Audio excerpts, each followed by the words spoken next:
Polish President Andrzej Duda made a farewell visit to Kyiv at the invitation of Ukrainian President Volodymyr Zelensky. Andrzej Duda's presidency was crucial in securing global support for Kyiv. TV Republika has published an excerpt from President Duda's book, in which he reveals details of the political background to what was happening around Ukraine.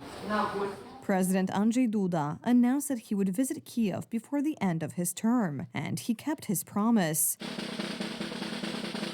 The first item on the agenda was the laying of wreaths at the wall commemorating those who died for Ukraine. As a guest of honor, President Andrzej Duda took part in the celebrations of Ukraine's Constitution Day. Volodymyr Zelensky awarded Polish President Duda with the Order of Freedom in recognition of his contribution to strengthening international cooperation between Ukraine and Poland. It is the highest Ukrainian decoration. The presidents discussed further cooperation in Kyiv, especially on security issues. The visit was of symbolic importance.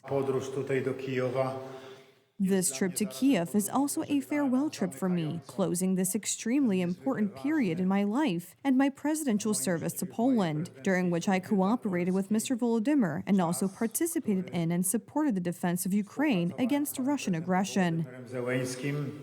Andrzej Duda's presidency will go down in Ukrainian history. From the beginning of Russia's invasion, Andrzej Duda supported Ukraine and urged international leaders to support the attacked country.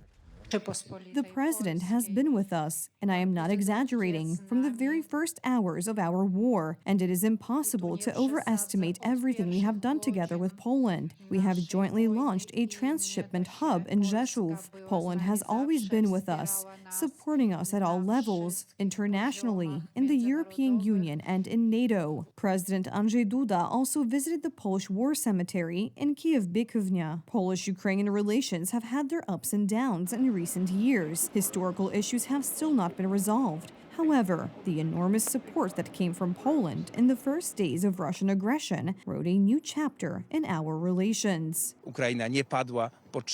Ukraine did not fall after 3 days, and the fact that the Ukrainians did not surrender is largely thanks to President Andrzej Duda and Prime Minister Mateusz Morawiecki. First, weapons and ammunition flowed from Poland, then tanks, then planes, then aid for Ukrainians who fled to Poland.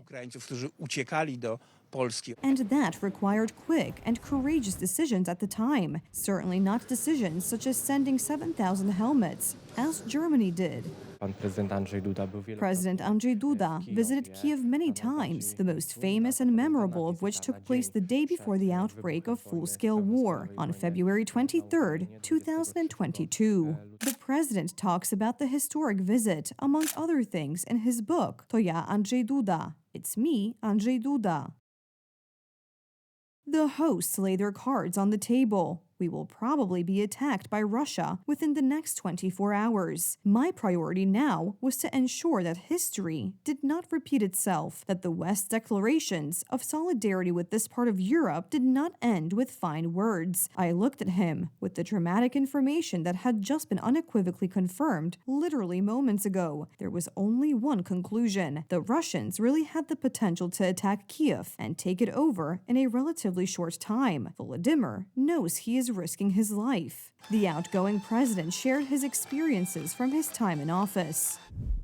No embellishments, no censorship, a behind-the-scenes account of the decisions that shaped the fate of Poland and Europe. Never before reported conversations with leading politicians in Poland and around the world. President Andrzej Duda leaves behind a huge legacy that will pay off in the future. President-elect Karol Nawrocki has many challenges ahead of him, but as experience has shown, even as a presidential candidate, he was able to effectively lobby for Polish interests in the White House itself.